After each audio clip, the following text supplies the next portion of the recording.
The Time Machine by H.G. Wells. Chapter 5. As I stood there musing over this too-perfect triumph of man, the full moon, yellow and gibbous, came up out of an overflow of silver light in the northeast. The bright little figures ceased to move about below, a noiseless owl flitted by, and I shivered with the chill of the night. I determined to descend and find where I could sleep. I looked for the building I knew. Then my eye travelled along to the figure of the white sphinx upon the pedestal of bronze, growing distinct as the light of the rising moon grew brighter. I could see the silver birch against it. There was the tangle of rhododendron bushes, black in the pale light. And there was the little lawn. I looked at the lawn again. A queer doubt chilled my complacency. No, I said stoutly to myself, that was not the lawn. But it was the lawn, for the white leprous face of the Sphinx was towards it. Can you imagine what I felt as this conviction came home to me? But you cannot. The time machine was gone. At once, like a lash across the face, came the possibility of losing my own age, of being left helpless in this strange new world. The bare thought of it was an actual physical sensation. I could feel it grip me at the throat and stop my breathing. In another moment I was in a passion of fear and running with great leaping strides down the slope. Once I fell headlong and cut my face. I lost no time in stanching the blood, but jumped up and ran on, with a warm trickle down my cheek and chin. All the time I ran I was saying to myself, "They have moved it a little, pushed it under the bushes out of the way." Nevertheless I ran with all my might. All the time, with the certainty that sometimes comes with excessive dread, I knew that such assurance was folly, knew instinctively that the machine was removed out of my reach. My breath came with pain. I suppose I covered the whole distance from the hill crest to the little lawn, 2 miles, perhaps in 10 minutes, and I am not a young man. I cursed aloud as I ran, at my confident folly in leaving the machine, wasting good breath thereby. I cried aloud, and none answered. Not a creature seemed to be stirring in that moonlit world. When I reached the lawn, my worst fears were realized. Not a trace of the thing was to be seen. I felt faint and cold when I faced the empty space among the black tangle of bushes.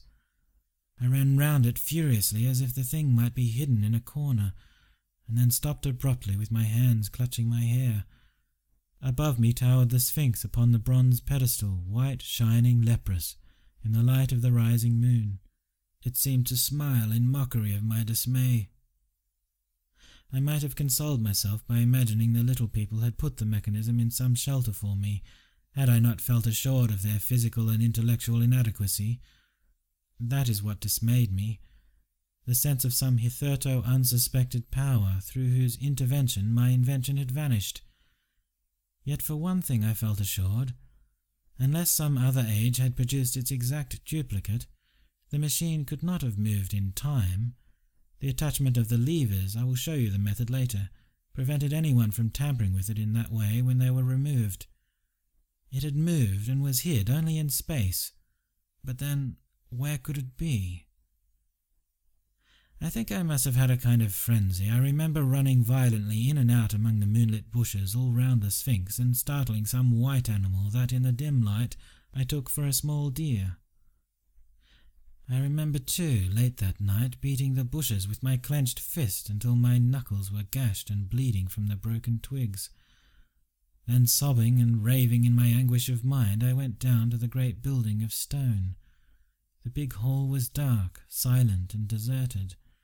I slipped on the uneven floor and fell over one of the malachite tables, almost breaking my shin. I lit a match and went on past the dusty curtains of which I have told you. There I found a second great hall covered with cushions, upon which perhaps a score or so of the little people were sleeping. I have no doubt they found my second appearance strange enough, coming suddenly out of the quiet darkness with inarticulate noises and the splutter and flare of a match. For they had forgotten about matches. "Where is my time machine?" I began, bawling like an angry child, laying hands upon them and shaking them up together. It must have been very queer to them. Some laughed, most of them looked sorely frightened. When I saw them standing round me, it came into my head that I was doing as foolish a thing as it was possible for me to do under the circumstances in trying to revive the sensation of fear, for, reasoning from their daylight behaviour, I thought that fear must be forgotten. Abruptly I dashed down the match and, knocking one of the people over in my course, went blundering across the big dining hall again, out under the moonlight. I heard cries of terror and their little feet running and stumbling this way and that. I do not remember all I did as the moon crept up the sky. I suppose it was the unexpected nature of my loss that maddened me. I felt hopelessly cut off from my own kind, a strange animal in an unknown world. I must have raved to and fro, screaming, crying upon God and fate. I have a memory of horrible fatigue as the long night of despair wore away, of looking in this impossible place and that, of groping among moonlit ruins and touching strange creatures in the black shadows, at last of lying on the ground near the Sphinx and weeping with absolute wretchedness. I had nothing left but misery. Then I slept, and when I woke again it was full day and a couple of sparrows were hopping round me on the turf within reach of my arm. I sat up in the freshness of the morning trying to remember how I had got there, and why I had such a profound sense of desertion and despair. Then things came clear in my mind. With the plain, reasonable daylight I could look my circumstances fairly in the face. I saw the wild folly of my frenzy overnight, and I could reason with myself. Suppose the worst, I said. Suppose the machine altogether lost, perhaps destroyed. It behooves me to be calm and patient, to learn the way of the people, to get a clear idea of the method of my loss, and the means of getting materials and tools, so that, in the end, perhaps, I may make another. That would be my only hope, perhaps, but better than despair. And, after all, it was a beautiful and curious world. But probably the machine had only been taken away. Still, I must be calm and patient, find its hiding place and recover it by force or cunning. And with that I scrambled to my feet and looked about me, wondering where I could bathe. I felt weary, stiff, and travel-soiled. The freshness of the morning made me desire an equal freshness. I had exhausted my emotion. Indeed, as I went about my business, I found myself wondering at my intense excitement overnight. I made a careful examination of the ground about the little lawn. I wasted some time in futile questionings, conveyed as well as I was able to such of the little people as came by. They all failed to understand my gestures. Some were simply stolid. Some thought it was a jest and laughed at me. I had the hardest task in the world to keep my hands off their pretty laughing faces. It was a foolish impulse, but the devil begotten of fear and blind anger was ill-curbed and still eager to take advantage of my perplexity. The turf gave better counsel. I found a groove ripped in it, about midway between the pedestal of the Sphinx and the marks of my feet, where, on arrival, I had struggled with the overturned machine. There were other signs of removal about, with queer narrow footprints like those I could imagine made by a sloth. This directed my closer attention to the pedestal. It was, as I think I have said, of bronze. It was not a mere block, but highly decorated with deep-framed panels on either side. I went and rapped at these.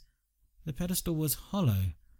Examining the panels with care, I found them discontinuous with the frames. There were no handles or keyholes, but possibly the panels, if they were doors as I supposed, opened from within. One thing was clear enough to my mind. It took no very great mental effort to infer that my time machine was inside that pedestal, but how it got there was a different problem. I saw the heads of two orange-clad people coming through the bushes and under some blossom-covered apple trees towards me. I turned, smiling to them, and beckoned them to me. They came, and then, pointing to the bronze pedestal, I tried to intimate my wish to open it. But at my first gesture towards this, they behaved very oddly. I don't know how to convey their expression to you. Suppose you were to use a grossly improper gesture to a delicate-minded woman. It is how she would look. They went off as if they had received the last possible insult. I tried a sweet-looking chap in white next, with exactly the same result. Somehow his manner made me feel ashamed of myself. But as you know, I wanted the time machine, and I tried him once more. As he turned off like the others, my temper got the better of me. In 3 strides I was after him, had him by the loose part of his robe round the neck, and began dragging him towards the Sphinx. Then I saw the horror and repugnance of his face, and all of a sudden I let him go. But I was not beaten yet. I banged with my fist at the bronze panels. I thought I heard something stir inside. To be explicit, I thought I heard a sound like a chuckle, but I must have been mistaken. Then I got a big pebble from the river and came and hammered till I had flattened a coil in the decorations, and the verdigris came off in powdery flakes. The delicate little people must have heard me hammering in gusty outbreaks a mile away on either hand, but nothing came of it. I saw a crowd of them upon the slopes looking furtively at me. At last, hot and tired, I sat down to watch the place, but I was too restless to watch long. I am too occidental for a long vigil. I could work at a problem for years, but to wait inactively for 24 hours, that is another matter. I got up after a time and began walking aimlessly through the bushes towards the hill again. Patience, I said to myself. If you want your machine again, you must leave that Sphinx alone. If they mean to take your machine away, it's little good your wrecking their bronze panels, and if they don't, you will get it back as soon as you can ask for it. To sit among all those unknown things before a puzzle like that is hopeless. That way lies monomania. Face this world, learn its ways, watch it, be careful of too hasty guesses at its meaning. In the end you will find clues to it all. Then suddenly the humour of the situation came into my mind. The thought of the years I had spent in study and toil to get into the future age, and now my passion of anxiety to get out of it. I had made myself the most complicated and the most hopeless trap that ever a man devised. Although it was at my own expense, I could not help myself. I laughed aloud. Going through the big palace, it seemed to me that the little people avoided me. It may have been my fancy, or it may have had something to do with my hammering at the gates of bronze. Yet I felt tolerably sure of the avoidance. I was careful, however, to show no concern and to abstain from any pursuit of them, and in the course of a day or 2 things got back to the old footing. I made what progress I could in the language, and in addition I pushed my explorations here and there. Either I missed some subtle point, or their language was excessively simple, almost exclusively composed of concrete substantives and verbs. There seemed to be few, if any, abstract terms, or little use of figurative language. Their sentences were usually simple and of 2 words, and I failed to convey or understand any but the simplest propositions. I determined to put the thought of my time machine and the mystery of the bronze doors under the Sphinx as much as possible in a corner of memory until my growing knowledge would lead me back to them in a natural way. Yet a certain feeling, you may understand, tethered me in a circle of a few miles round the point of my arrival. So far as I could see, all the world displayed the same exuberant richness as the Thames Valley.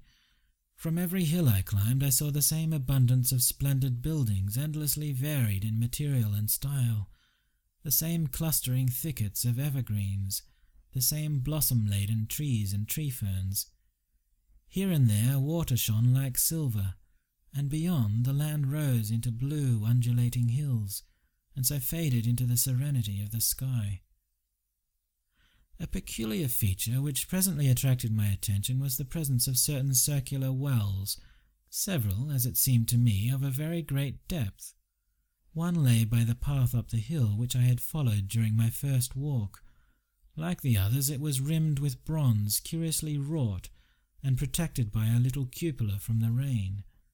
Sitting by the side of these wells and peering down into the shafted darkness, I could see no gleam of water, nor could I start any reflection with a lighted match. But in all of them I heard a certain sound, a thud, thud, thud, like the beating of some big engine, and I discovered from the flaring of my matches that a steady current of air set down the shafts. Further, I threw a scrap of paper into the throat of one, and instead of fluttering slowly down, it was at once sucked swiftly out of sight. After a time, too, I came to connect these wells with tall towers standing here and there upon the slopes, for above them there was often just a flicker in the air as one sees on a hot day above a sun-scorched beach. Putting things together, I reached a strong suggestion of an extensive system of subterranean ventilation, whose true import it was difficult to imagine. I was at first inclined to associate it with the sanitary apparatus of these people. It was an obvious conclusion, but it was absolutely wrong. And here I must admit that I learned very little of drains and bells and modes of conveyance and the like conveniences during my time in this real future. In some of these visions of utopias and coming times which I have read, there is a vast amount of detail about building and social arrangements and so forth, but while such details are easy enough to obtain when the whole world is contained in one's imagination, they are altogether inaccessible to a real traveller amid such realities as I found here. Conceive the tale of London which a Negro fresh from Central Africa would take back to his tribe. What would he know of railway companies, of social movements, of telephone and telegraph wires, of the parcels delivery company and postal orders and the like? Yet we, at least, should be willing enough to explain these things to him. And even of what he knew, how much could he make his untravelled friend either apprehend or believe? Then think how narrow the gap between a Negro and a white man of our own times, and how wide the interval between myself and these of the Golden Age.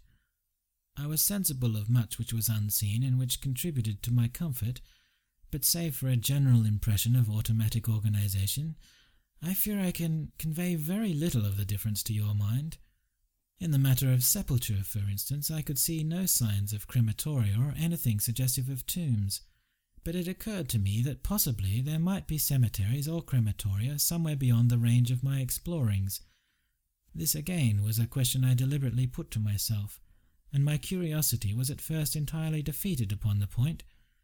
The thing puzzled me, and I was led to make a further remark, which puzzled me still more, that aged and infirm among these people there were none. I must confess that my satisfaction with my first theories of an automatic civilization and a decadent humanity did not long endure, yet I could think of no other. Let me put my difficulties. The several big palaces I had explored were mere living places, great dining halls and sleeping apartments. I could find no machinery, no appliances of any kind, yet these people were clothed in pleasant fabrics that must at times need renewal, and their sandals, though undecorated, were fairly complex specimens of metalwork. Somehow such things must be made, and the little people displayed no vestige of a creative tendency. There were no shops, no workshops, no signs of importations among them. They spent all their time in playing gently, in bathing in the river, in making love in a half-playful fashion, in eating fruit and sleeping. I could not see how things were kept going. Then, again about the time machine, something, I knew not what, had taken it into the hollow pedestal of the White Sphinx. Why? For the life of me I could not imagine. Those waterless wells, too, those flickering pillars. I felt I lacked a clue. I felt, how shall I put it? Suppose you found an inscription with sentences here and there in excellent plain English, and interpolated therewith others made up of words, of letters even, absolutely unknown to you. Well, on the third day of my visit, that was how the world of 802,701 presented itself to me. That day, too, I made a friend of a sort. It happened that, as I was watching some of the little people bathing in a shallow, one of them was seized with cramp and began drifting downstream. The main current ran rather swiftly, but not too strongly for even a moderate swimmer. It will give you an idea, therefore, of the strange deficiency in these creatures when I tell you that none made the slightest attempt to rescue the weakly crying little thing which was drowning before their eyes. When I realized this, I hurriedly slipped off my clothes, and wading in at a point lower down, I caught the poor mite and drew her safe to land. A little rubbing of the limbs soon brought her round, and I had the satisfaction of seeing she was all right before I left her. I had got to such a low estimate of her kind that I did not expect any gratitude from her. In that, however, I was wrong. This happened in the morning. In the afternoon I met my little woman, as I believe it was, as I was returning towards my centre from an exploration, and she received me with cries of delight, and presented me with a big garland of flowers, evidently made for me and me alone. The thing took my imagination. Very possibly I had been feeling desolate. At any rate, I did my best to display my appreciation of the gift. We were soon seated together in a little stone arbour, engaged in conversation, chiefly of smiles. The creature's friendliness affected me exactly as a child might have done. We passed each other flowers, and she kissed my hands. I did the same to hers. Then I tried talk, and found that her name was Weena, which, though I don't know what it meant, somehow seemed appropriate enough. That was the beginning of a queer friendship which lasted a week and ended as I will tell you. She was exactly like a child. She wanted to be with me always. She tried to follow me everywhere, and on my next journey out and about it went to my heart to tire her down and leave her at last, exhausted and calling after me rather plaintively. But the problems of the world had to be mastered. I had not, I said to myself, come into the future to carry on a miniature flirtation. Yet her distress when I left her was very great. Her expostulations at the parting were sometimes frantic, and I think altogether I had as much trouble as comfort from her devotion. Nevertheless, she was somehow a very great comfort. I thought it was mere childish affection that made her cling to me. Until it was too late, I did not clearly know what I had inflicted upon her when I left her, nor until it was too late did I clearly understand what she was to me. For merely seeming fond of me and showing in her weak, futile way that she cared for me, the little doll of a creature presently gave my return to the neighbourhood of the White Sphinx almost the feeling of coming home, and I would watch for her tiny figure of white and gold so soon as I came over the hill. It was from her, too, that I learned that fear had not yet left the world. She was fearless enough in the daylight, and she had the oddest confidence in me. For once, in a foolish moment, I made threatening grimaces at her, and she simply laughed at them. But she dreaded the dark, dreaded shadows, dreaded black things. Darkness to her was the one thing dreadful. It was a singularly passionate emotion, and it set me thinking and observing. I discovered then, among other things, that these little people gathered into the great houses after dark and slept in droves. To enter upon them without a light was to put them into a tumult of apprehension. I never found one out of doors or one sleeping alone within doors after dark. Yet I was still such a blockhead that I missed the lesson of that fear, and in spite of Weena's distress, I insisted upon sleeping away from these slumbering multitudes. It troubled her greatly, but in the end her odd affection for me triumphed, and for 5 of the nights of our acquaintance, including the last night of all, she slept with her head pillowed on my arm. But my story slips away from me as I speak of her. It must have been the night before her rescue that I was awakened about dawn. I had been restless, dreaming most disagreeably that I was drowned, and that sea anemones were feeling over my face with their soft palps. I woke with a start, and with an odd fancy that some greyish animal had just rushed out of the chamber. I tried to get to sleep again, but I felt restless and uncomfortable.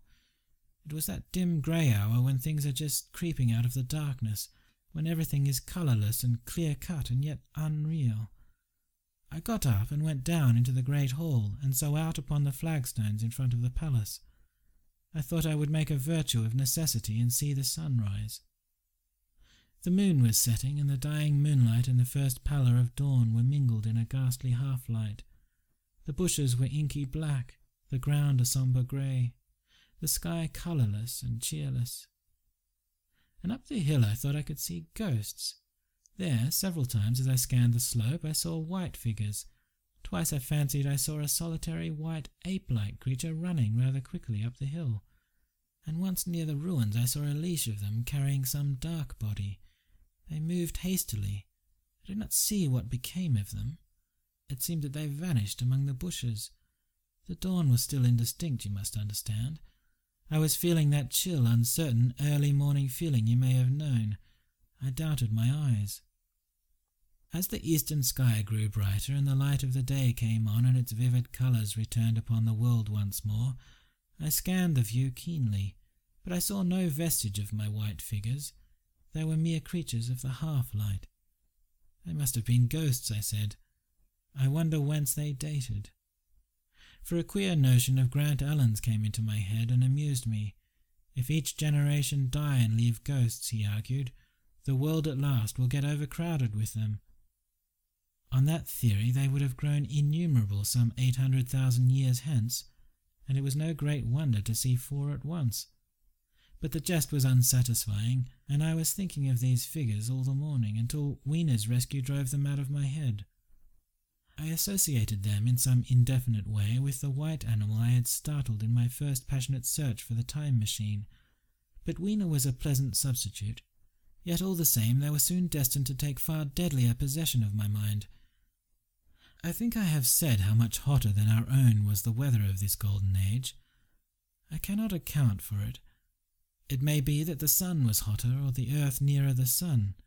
It is usual to assume that the sun will go on cooling steadily in the future, but people unfamiliar with such speculations as those of the younger Darwin forget that the planets must ultimately fall back one by one into the parent body.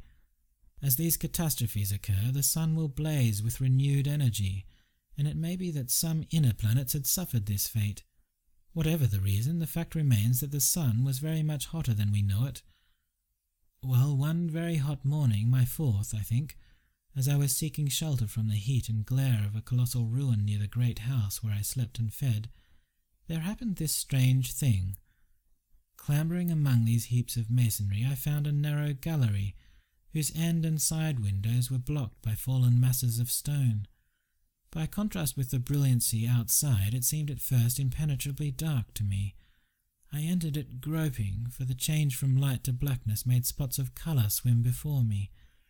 Suddenly I halted spellbound.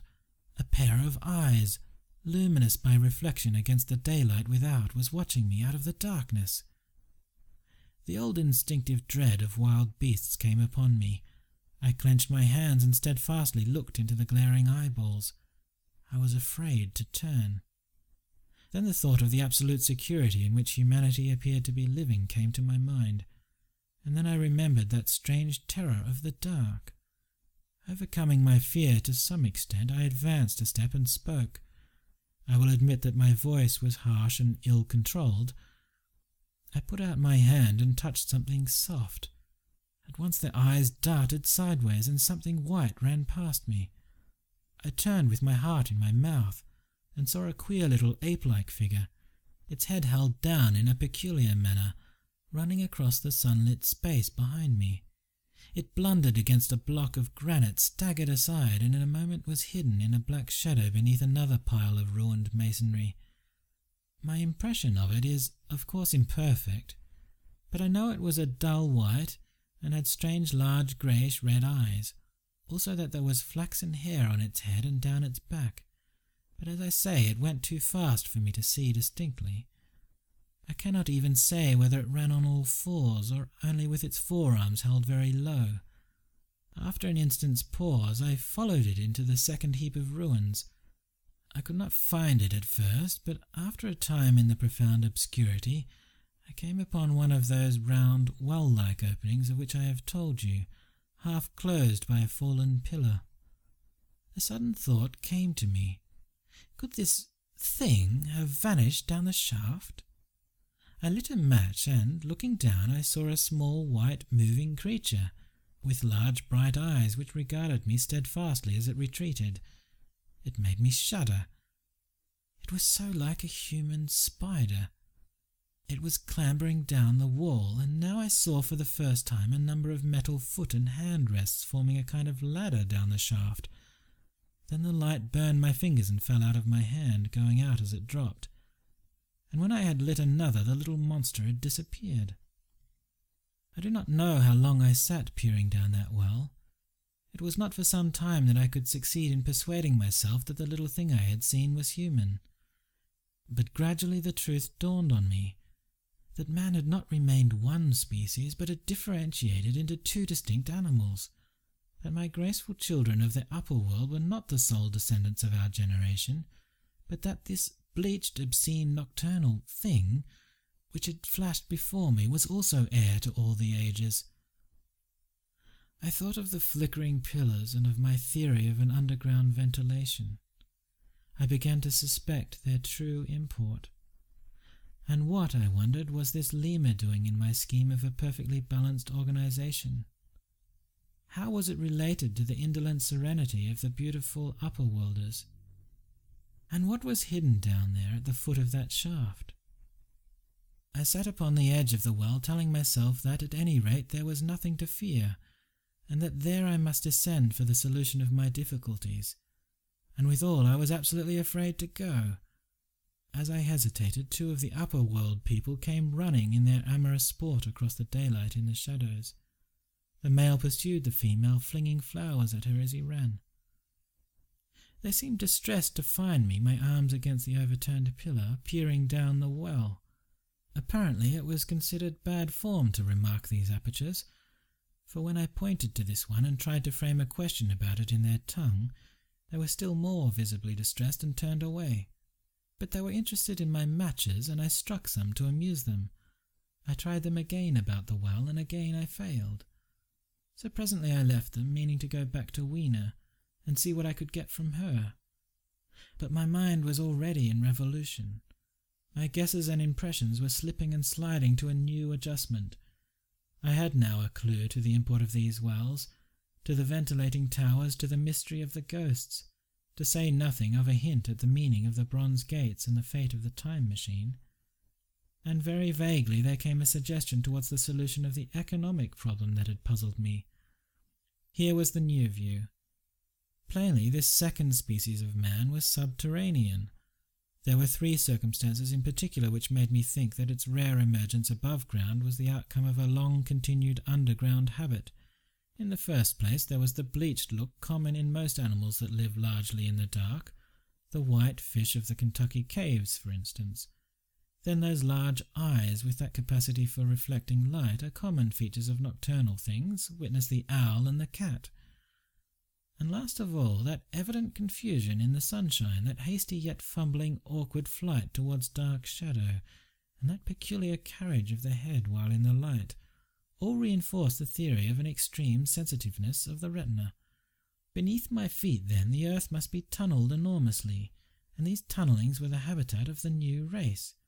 The presence of ventilating shafts and wells along the hill slopes, everywhere in fact, except along the river valley, showed how universal were its ramifications. What so natural, then, as to assume that it was in this artificial underworld that such work as was necessary to the comfort of the daylight race was done? The notion was so plausible that I at once accepted it, and went on to assume the how of this splitting of the human species. I dare say you will anticipate the shape of my theory, though, for myself, I very soon felt that it fell far short of the truth. At first, proceeding from the problems of our own age, it seemed clear as daylight to me that the gradual widening of the present merely temporary and social difference between the capitalist and labourer was the key to the whole position. No doubt it will seem grotesque enough to you and wildly incredible, and yet even now there are existing circumstances to point that way. There is a tendency to utilize underground space for the less ornamental purposes of civilization. There is the Metropolitan Railway in London, for instance. There are new electric railways, there are subways, there are underground workrooms and restaurants, and they increase and multiply. Evidently, I thought, this tendency had increased till industry had gradually lost its birthright in the sky. I mean that it had gone deeper and deeper into larger and ever larger underground factories, spending a still increasing amount of its time therein, till in the end, even now, does not an East End worker live in such artificial conditions as practically to be cut off from the natural surface of the earth? Again, the exclusive tendency of richer people, due, no doubt, to the increasing refinement of their education and the widening gulf between them and the rude violence of the poor, is already leading to the closing, in their interest, of considerable portions of the surface of the land. About London, for instance, perhaps half the prettier country is shut in against intrusion, and this same widening gulf, which is due to the length and expense of the higher educational process, and the increased facilities for and temptations towards refined habits on the part of the rich, will make that exchange between class and class, that promotion by intermarriage which at present retards the splitting of our species along lines of social stratification, less and less frequent. So, in the end, above ground you must have the haves, pursuing pleasure and comfort and beauty, and below ground the have-nots, the workers getting continually adapted to the conditions of their labour. Once they were there, they would no doubt have to pay rent, and not a little of it, for the ventilation of their caverns, and if they refused they would starve or be suffocated for arrears. Such of them as were so constituted as to be miserable and rebellious would die, and in the end, the balance being permanent, the survivors would become as well adapted to the conditions of underground life and as happy in their way as the upper world people were to theirs. As it seemed to me, the refined beauty and the etiolated pallor followed naturally enough. The great triumph of humanity I had dreamed of took a different shape in my mind. It had been no such triumph of moral education and general cooperation as I had imagined. Instead, I saw a real aristocracy, armed with a perfected science and working to a logical conclusion the industrial system of today. Its triumph had not simply been a triumph over nature, but a triumph over nature and the fellow man. This, I must warn you, was my theory at the time. I had no convenient cicerone in the pattern of the utopian books. My explanation may be absolutely wrong. I still think it is the most plausible one. But even on this supposition, the balanced civilization that was the last attained must have long since passed its zenith, and was now far fallen into decay. The too perfect security of the upper worlders had led them to a slow movement of degeneration, to a general dwindling in size, strength, and intelligence. That I could see clearly enough already. What had happened to the undergrounders I did not yet suspect, but from what I had seen of the Morlocks, that by the by was the name by which these creatures were called, I could imagine that the modification of the human type was even far more profound than among the Eloi, the beautiful race that I already knew. Then came troublesome doubts. Why had the Morlocks taken my time machine? For I felt sure it was they who had taken it. Why, too, if the Eloi were masters, could they not restore the machine to me? And why were they so terribly afraid of the dark? I proceeded, as I have said, to question Weena about this underworld, but here again I was disappointed. At first she would not understand my questions, and presently she refused to answer them. She shivered as though the topic was unendurable, and when I pressed her, perhaps a little harshly, she burst into tears. They were the only tears, except my own, I ever saw in that golden age. When I saw them, I ceased abruptly to trouble about the Morlocks, and was only concerned in banishing these signs of the human inheritance from Weena's eyes, and very soon she was smiling and clapping her hands while I solemnly burned a match.